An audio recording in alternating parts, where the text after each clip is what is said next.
안녕하세요. 저는 김명이라고 합니다. 올해 70세가 되었죠. 서울 한복판의 낡은 빌라 3층에서 김명희 씨는 통장을 내려다보며 깊은 한숨을 내쉬었습니다. 100억 원이라는 숫자가 적힌 장고 화면이 그녀의 주름진 얼굴을 차갑게 비추고 있었습니다. 평생에 걸쳐 한 푼, 두 푼 모아온 돈이었습니다. 20대부터 새벽 4시에 일어나 동대문 시장에서 옷을 팔기 시작했던 그 시절부터 30대에 첫 건물을 사들이고 40대에는 임대업으로 사업을 확장해 나가며 쌓아온 반세기의 노력이 고스란히 담긴 숫자였습니다. 하지만 이 돈이 그녀에게 기쁨보다는 걱정을 안겨주고 있었습니다. 세 아들 모두 어머니가 건물 한 개 있는 평범한 임대업자 정도로만 알고 있었습니다. 100억이라는 거대한 자산 규모는 김명희 씨만이 아는 비밀이었죠. 최근 들어 자식들과 만날 때마다 마음 한구석이 무거워지는 이유가 바로 이것이었습니다. 아들들이 자신을 사랑하는 것인지 아니면 언젠가 받게 될 유산을 기대하며 잘 대하는 것인지 확신이 서지 않았습니다. 특히 둘째 민호가 요즘 자주 찾아와서는 사업 자금 이야기를 꺼낼 때면 김명희 씨의 의심은 더욱 짙어졌습니다. 첫째 재훈이는 대기업 임원으로 성공했다고 자부하면서도 어머니 앞에서 시계를 자주 보며 바쁘다는 표정을 숨기지 않았습니다.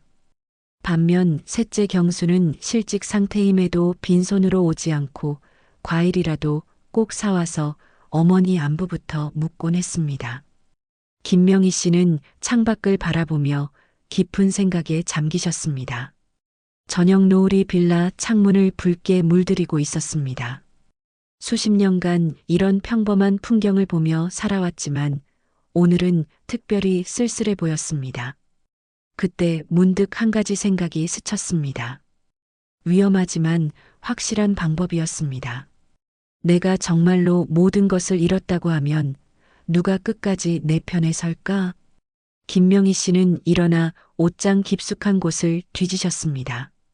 먼지가 쌓인 낡은 상자에서 20년 전에 입던 한복을 꺼냈습니다.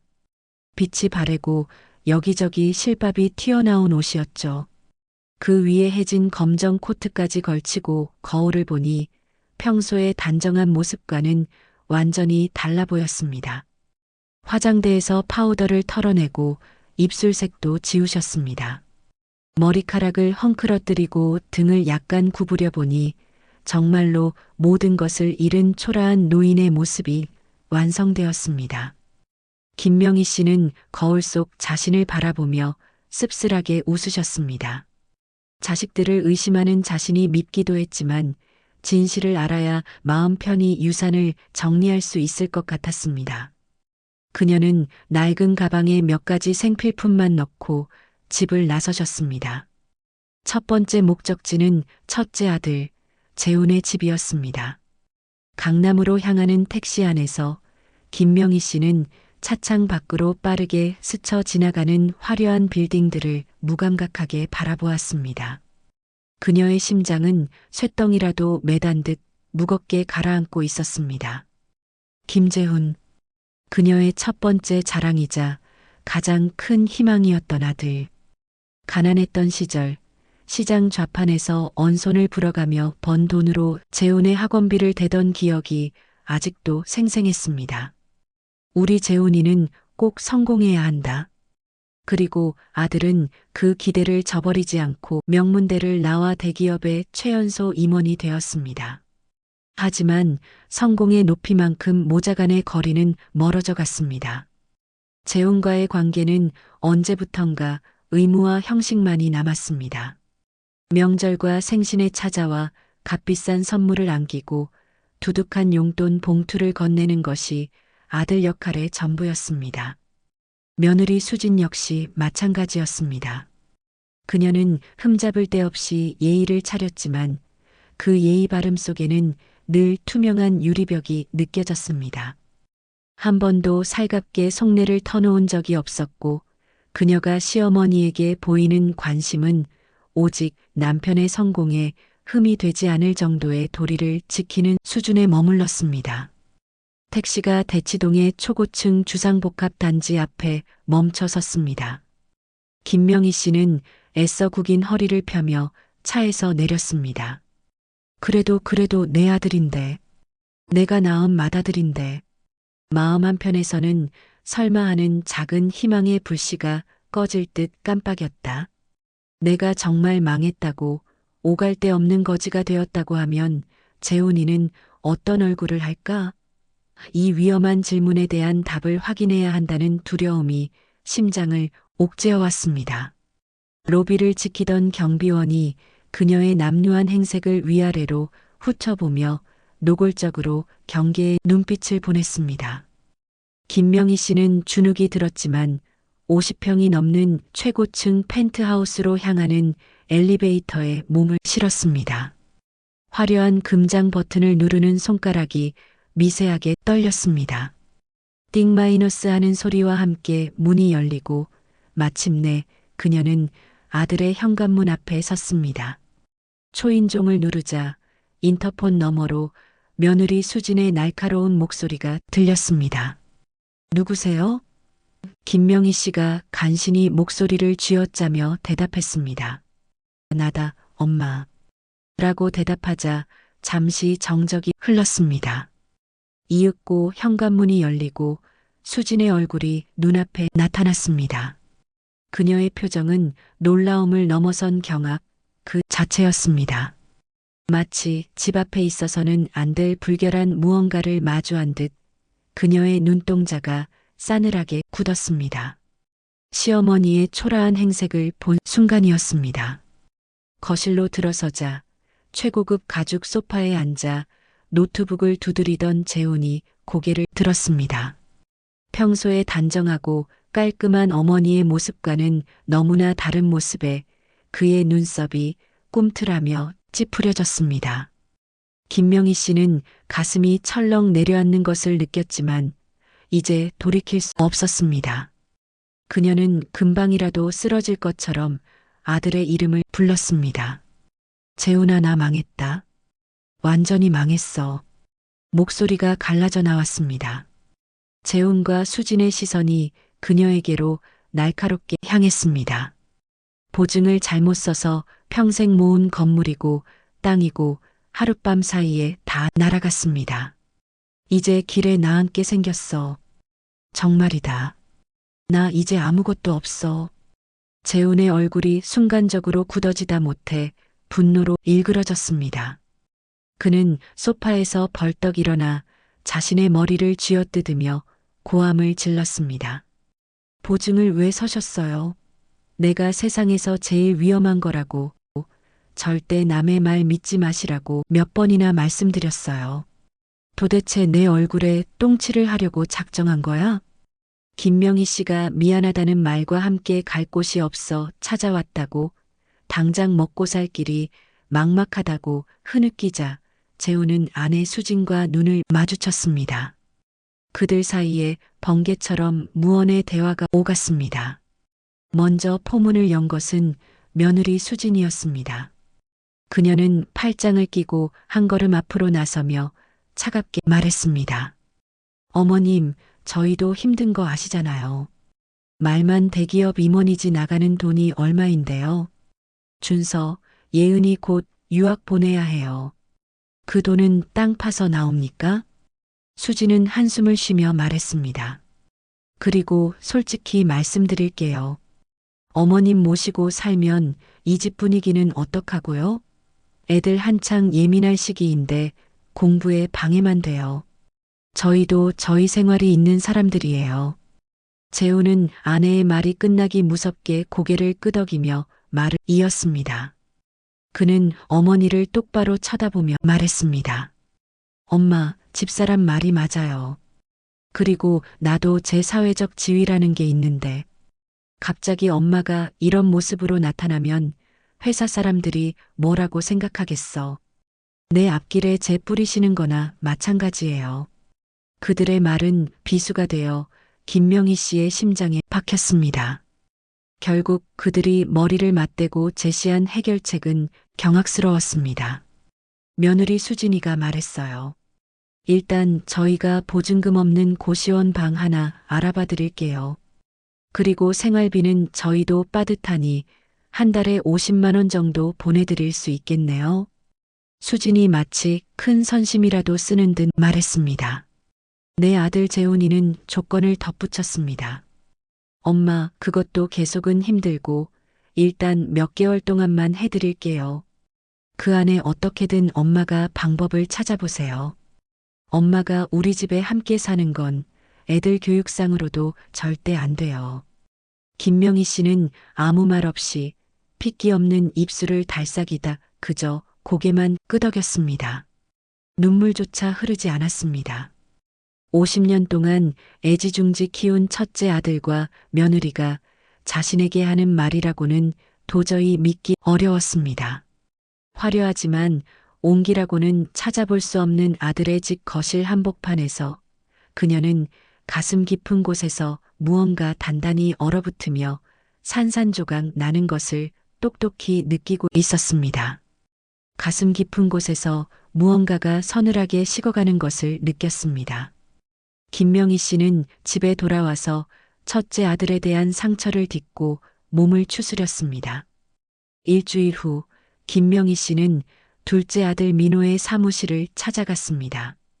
강남역 근처의 상가 건물 3층에 위치한 그의 의류 브랜드 사무실은 겉으로는 화려해 보였지만 어딘가 어수선한 분위기였습니다. 직원들이 우왕좌왕하는 모습이 역력했고 민호 역시 전화를 받으며 짜증스러운 표정을 짓고 있었습니다. 민호는 사무실 안쪽 응접실로 어머니를 안내했습니다. 김명희 씨의 초라한 모습을 본 직원들의 시선이 신경 쓰였던 것이죠. 김명희 씨가 상황을 설명하자 민호의 얼굴이 순간적으로 하얗게 변했습니다. 그는 책상을 손으로 짚으며 몸을 지탱했습니다. 완전히 빈털터리가 되었다는 어머니의 말에 한동안 말을 못했습니다. 그의 머릿속에는 복잡한 계산이 돌아가고 있었습니다. 얼마 전부터 어머니께 사업 자금 투자를 부탁드릴 계획이었는데 그 계획이 완전히 무너진 것이었죠. 제가 말씀드리려던 투자건은 민호는 휴대폰을 꺼내 부인에게 전화를 걸기 시작했습니다. 김명희 씨는 아들이 자신을 두고 부인과 통화하는 모습을 바라보며 착잡한 마음이 드셨습니다. 전화 내용은 충격적이었습니다. 어머니가 모든 재산을 잃어서 투자금을 받을 데가 없어졌다는 것, 자신들의 계획이 다 틀어졌다는 것을 부인에게 알리고 있었습니다. 전화를 끄는 민호는 솔직하게 자신도 상황이 안 좋다고 털어놓았습니다. 매출이 계속 떨어져서 직원 월급 주는 것도 빠듯하다고 했죠. 그러면서 형에게 연락해보라고 권했습니다. 김명희 씨가 이미 재훈이에게 갔다 왔다고 하자 민호는 안도의 표정을 지었습니다. 고시원을 구해준다는 말에 그럼 다행이라고 했죠. 김명희 씨는 둘째 아들의 반응에서도 실망을 감추지 못하셨습니다. 민호 역시 자신의 형편만을 먼저 생각하고 있었습니다. 사흘 후 김명희 씨는 마지막으로 셋째 아들 경수의 집을 찾으셨습니다. 성북구의 낡은 빌라 2층. 경수는 최근 회사 구조 조정으로 실직한 후 구직 활동 중이었습니다.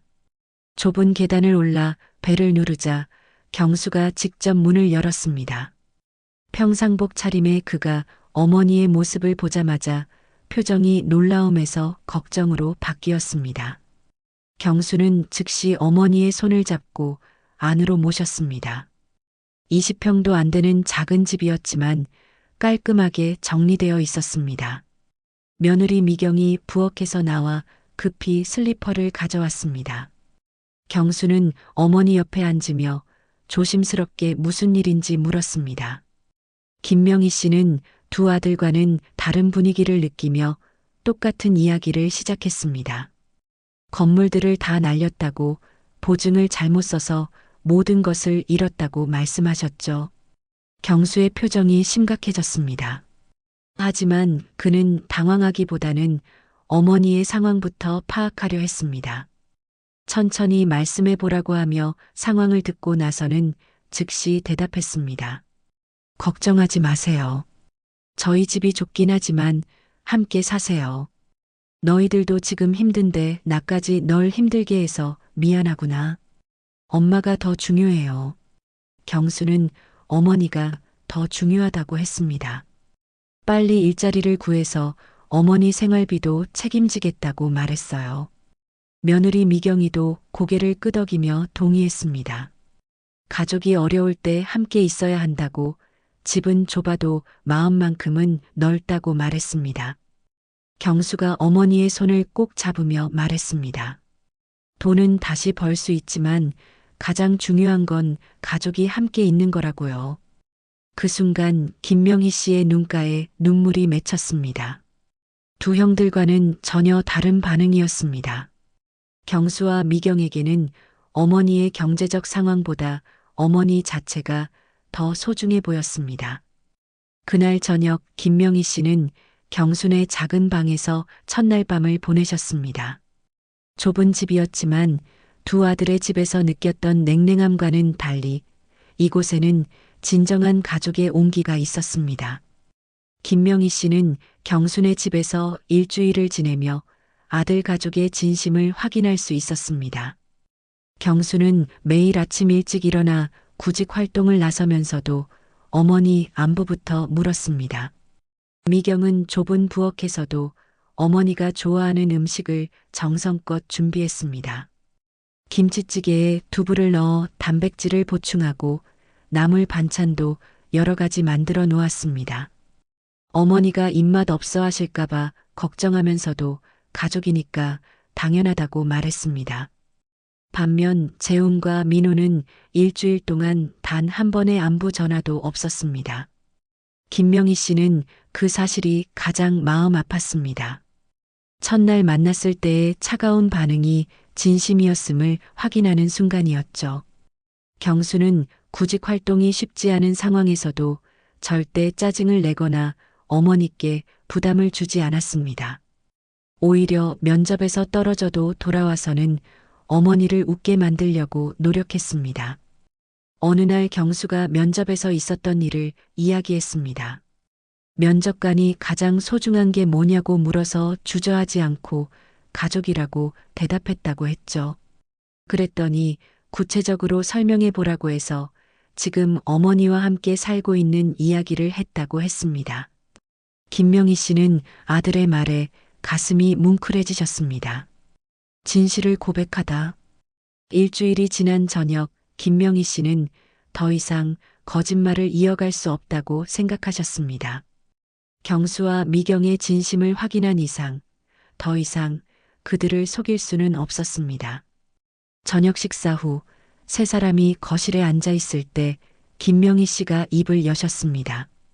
경수와 미경에게 거짓말을 했다고, 실제로는 가난하지 않다고 털어놓으셨습니다. 건물도 그대로 있고 예금도 그대로 있다고 말씀하셨죠. 경수와 미경은 잠시 말문이 막혔습니다. 상황을 이해하지 못하겠다는 표정이었습니다. 김명희 씨는 자신의 속마음을 털어놓기 시작하셨습니다. 100억이라는 거액의 유산을 어떻게 나눌지 고민했던 일, 자식들이 자신을 진심으로 사랑하는지 의심했던 일, 그래서 이런 시험을 하게 된 경위를 자세히 설명했습니다. 경수는 한동안 말을 하지 못했습니다. 그러다 천천히 입을 열었습니다. 그런 시험이 정말 필요했나요? 이유를 묻자 경수는 대답했습니다. 자신들은 어머니가 부자든 가난하든 상관없다고, 어머니는 자신들의 어머니이기 때문이라고 했습니다. 미경도 고개를 끄덕이며 동의했습니다. 사실 어머니가 얼마나 많은 재산을 가지고 계신지 생각해 본 적도 없다고, 어머니가 건강하게 계시는 게 가장 중요하다고 말했습니다. 경수가 어머니의 손을 잡으며 말했습니다. 앞으로는 이런 시험하지 말라고, 자신들 마음을 아시지 않느냐고 했죠. 그 말에 김명희 씨는 눈물을 멈출 수 없었습니다. 일주일간의 시험을 통해 확인한 것은 경수 부부의 진심이었습니다. 한 달 후 김명희 씨는 세 아들을 모두 불러 진실을 털어놓기로 하셨습니다. 장소는 경순의 집 근처의 조용한 한정식 집이었습니다. 재훈과 민호는 어머니가 실제로는 거액의 자산을 가지고 있었다는 사실에 당황했습니다. 특히 자신들의 냉대적인 반응이 모두 지켜보고 있었다는 사실에 부끄러워했습니다. 재훈이 말을 잇지 못하자 김명희 씨는 그들의 반응이 진심이었을 거라며 이해한다고 하셨습니다. 민호도 고개를 숙이며 죄송하다고 자신들이 너무 현실적으로만 생각했다고 말했습니다. 김명희 씨는 괜찮다고 하시며 준비해온 이야기를 꺼내셨습니다. 유산을 어떻게 나눌지 정했다고 하셨죠. 재훈과 민호에게는 각각 20억씩, 경수에게는 60억을 주겠다고 발표하셨습니다. 재훈이 즉시 항의했습니다. 너무 불공평하다고 왜 경수만 3배를 받느냐고 물었죠. 김명희 씨는 차분하게 설명하셨습니다. 공평함이라는 게 단순히 숫자로만 나누는 게 아니라고 하셨습니다. 재훈은 이미 성공했고 민호도 사업으로 다시 일어설 수 있는 능력이 있지만 경수는 나이도 있고 취업도 쉽지 않다고 말씀하셨죠. 그리고 가장 중요한 건 경수가 어려운 상황에서도 어머니를 진심으로 대했다는 것이라고 하셨습니다. 민호가 자신들도 진심이었다고, 다만 현실적인 어려움이 있었다고 변명했지만 김명희 씨는 그 현실적인 어려움 때문에 어머니를 외면한 거라고 지적하셨습니다. 경수는 더 어려운 상황에서도 어머니를 받아들였다고 하셨죠. 경수가 그렇게 많은 돈이 필요 없다며 형들과 공평하게 나누자고 했지만 김명희 씨는 이건 어머니가 정한 거라며 확고한 의지를 보이셨습니다. 몇 년 후의 변화. 그로부터 3년이 지났습니다. 김명희 씨의 시험은 단순히 유산 분배를 위한 것이었지만 그 결과는 가족 전체에게 깊은 변화를 가져왔습니다. 재훈은 처음 몇 달간 어머니의 결정에 대해 섭섭해했습니다. 하지만 시간이 지나면서 점차 어머니의 마음을 이해하게 되었습니다. 그는 자신이 얼마나 현실적이고 차가웠는지 반성하기 시작했습니다. 어느 날 재훈이 경순의 집을 찾았습니다. 어머니와 경수 가족이 함께 저녁을 먹고 있는 모습을 보며 그는 자신이 놓쳤던 소중한 가치를 깨달았습니다. 형이 잘못했어. 경수는 형도 어려운 상황이었다며 이해한다고 했지만 재훈은 그건 변명이라고 했습니다. 그날부터 재훈은 달라졌습니다. 바쁜 업무 중에도 어머니께 안부 전화를 자주 드렸고 주말에는 가족들과 함께 시간을 보내려 노력했습니다. 수진도 시어머니에 대한 태도를 바꾸셨습니다. 어머니가 그런 시험을 하신 이유를 이해하게 되었다고, 돈 때문에 가족이 변하는 걸 가장 두려워하셨을 거라고 말했습니다. 민호의 변화는 더욱 극적이었습니다. 그는 어머니로부터 받은 20억으로 사업을 완전히 정리하고 새로운 분야에 도전했습니다. 하지만 예전과는 다른 마음가짐으로 접근했습니다. 이번에는 욕심내지 않고 천천히 해보겠다고 어머니께 말씀드렸죠. 민호는 실제로 그 약속을 지켰습니다. 새 사업이 궤도에 오르자 그는 제일 먼저 경수에게 연락했습니다. 회사에서 마케팅 담당자를 찾고 있다며 경수에게 제안했습니다. 경수는 그 분야 경험이 없다고 했지만 민호는 자신이 가르쳐 주겠다고 했습니다. 가족끼리 서로 도와야 한다고 말했죠. 경수는 형의 제안을 받아들였고 새로운 직장에서 안정적인 생활을 할 수 있게 되었습니다. 하지만 그는 어머니로부터 받은 60억을 함부로 사용하지 않았습니다. 대부분을 안전한 투자처에 맡기고 가족들이 어려울 때를 대비한 비상금으로 남겨두었습니다. 김명희 씨는 이런 변화들을 지켜보며 흐뭇해하셨습니다. 자신의 시험이 단순히 유산 분배가 아닌 가족 간의 진정한 사랑을 확인하고 키우는 계기가 되었기 때문입니다. 4년째 되는 해, 김명희 씨의 75번째 생일날이었습니다. 세 아들 가족이 모두 모인 자리에서 김명희 씨는 특별한 발표를 하셨습니다. 유산 분배를 다시 조정하려고 한다고 하셨죠. 재훈과 민호가 놀란 표정을 지었습니다. 이미 정하신 걸 왜 또 바꾸려 하시냐고 물었습니다. 김명희 씨는 아들들이 많이 변했다고, 특히 재훈이 요즘 정말 다른 사람 같다고 하셨습니다. 그래서 다시 생각해보니 균등하게 나누는 게 맞겠다고 각자 33억씩 나누겠다고 하셨습니다. 경수가 먼저 반응했습니다. 자신은 처음 결정이 맞다고 생각한다며 반대했습니다. 형들이 변한 건 돈 때문이 아니라 가족의 소중함을 깨달았기 때문이라고, 그런 깨달음이 더 큰 유산이라고 말했습니다. 재훈이 고개를 끄덕였습니다. 경수 말이 맞다고, 자신은 이미 충분히 받았다고 했습니다. 어머니의 사랑이 얼마나 깊은지, 가족이 얼마나 소중한지 깨달았으니까요. 민호도 동감한다는 표정으로 말했습니다. 자신도 마찬가지로 돈보다 더 중요한 걸 배웠다고 했죠. 김명희 씨는 아들들의 대답에 뿌듯해 하셨습니다. 그래도 어머니 마음은 변하지 않았다고, 경수가 그때 보여준 진심만큼은 특별했다고 하셨습니다. 하지만 이제는 정말 가족다워졌다고 덧붙이셨죠.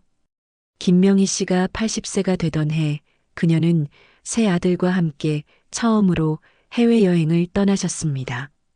재훈이 모든 경비를 부담하겠다고 했지만 민호와 경수가 함께 나누어 부담하자고 주장했습니다.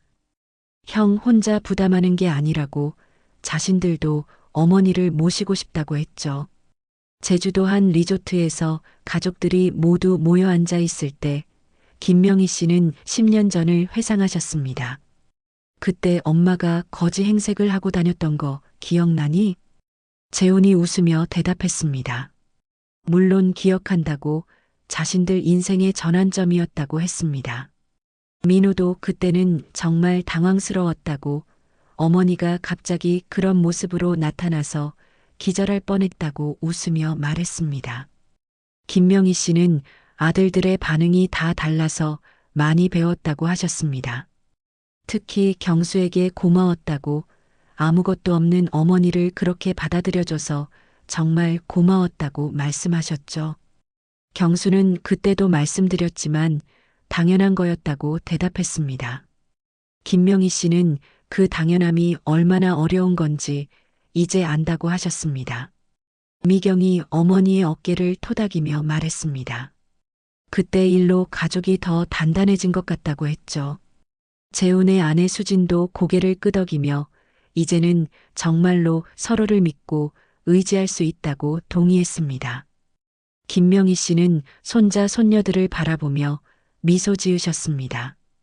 아이들은 할머니와 삼촌들의 이야기를 신기하게 들으며 가족의 소중함에 대해 배우고 있었습니다. 초등학생인 재훈의 딸이 물었습니다. 할머니, 그럼 할머니는 왜 그런 시험을 하셨어요? 김명희 씨는 자신도 사람이라 혼란스러웠다고 답하셨습니다. 돈이 많으면 행복할 줄 알았는데 오히려 걱정이 더 많아졌다고 했죠. 아이가 왜냐고 물으니 돈 때문에 가족들이 변할까봐 무서웠다고 하셨습니다. 그럼 지금은 안 무서우세요? 김명희 씨는 주변을 둘러보며 대답하셨습니다. 지금은 전혀 안 무섭다고, 아빠들이 진짜 할머니를 사랑한다는 걸 알게 됐다고 하셨죠. 그날 밤 김명희 씨는 혼자 바닷가를 산책하며 지난 10년을 되돌아보셨습니다. 자신이 했던 시험이 옳았는지 때로는 의문이 들기도 했지만 결과적으로는 가족 모두에게 소중한 교훈을 준 것 같아 만족스러우셨습니다. 돈은 분명 중요했습니다. 하지만 그보다 더 중요한 것은 서로를 향한 진심이었습니다. 김명희 씨는 그 진심을 확인할 수 있어서 마음이 편안하셨죠. 경수가 어머니를 찾아왔습니다. 바람이 차니까 들어가라며 어머니를 챙겼습니다. 김명희 씨는 함께 산책하자고 하셨고 모자는 파도 소리를 들으며 천천히 걸었습니다. 김명희 씨가 그때 일 후회하지 않느냐고 물으시자 경수는 전혀 후회하지 않는다고 대답했습니다. 오히려 고맙다고 했죠. 이유를 묻자 경수는 그때 일로 가족이 더 가까워졌다고 형들도 많이 변했다고 말했습니다. 김명희 씨는 경수가 그때 보여준 마음이 진짜 유산이었다고 하셨습니다. 돈은 언젠가 다 쓰게 되지만 사람의 진심은 평생 남아있다고 말씀하셨죠. 경수는 어머니의 팔을 조심스럽게 잡아드렸습니다. 어머니가 자신들에게 준 가장 큰 유산은 서로 사랑하는 법을 가르쳐 주신 거라고, 그리고 어려울 때일수록 가족이 함께 있어야 한다는 것도 가르쳐 주셨다고 말했습니다. 김명희 씨는 이제 마음이 완전히 평안해지셨습니다. 자신이 떠난 후에도 세 아들이 서로 의지하며 살아갈 것이라는 확신이 드셨습니다. 진정한 부는 통장 속 숫자가 아니라 어려운 순간에도 서로를 위해 있어주는 마음이라는 것을 김명희 씨는 깨달으셨습니다. 그 교훈을 온 가족과 함께 나누며 남은 생을 평안하게 보낼 수 있게 되었습니다. 그리고 그 교훈은 손자, 손녀들에게도 이어져 진정한 가족의 의미가 무엇인지 대대로 전해질 것이었습니다. 바닷바람이 두 사람의 옷자락을 살랑살랑 흔들었습니다. 김명희 씨는 이 순간이 자신이 누린 가장 큰 행복이라고 생각하셨습니다. 돈으로는 살 수 없는 진짜 가족의 사랑 속에서 말이죠. 이렇게 김명희 씨의 이야기가 마무리됩니다. 한 어머니의 용기 있는 시험이 가족 전체에게 가져다 준 변화와 깨달음의 이야기였습니다. 돈보다 소중한 것은 진정한 사랑이며 그 사랑은 어려운 시간을 통해 더욱 단단해진다는 교훈을 담고 있습니다. 오늘의 이야기 사연이 마음에 와닿으셨다면 다음 이야기도 함께 해주세요. 구독, 좋아요는 저희에게 큰 힘이 됩니다. 알람 설정으로 새로운 이야기를 놓치지 마세요.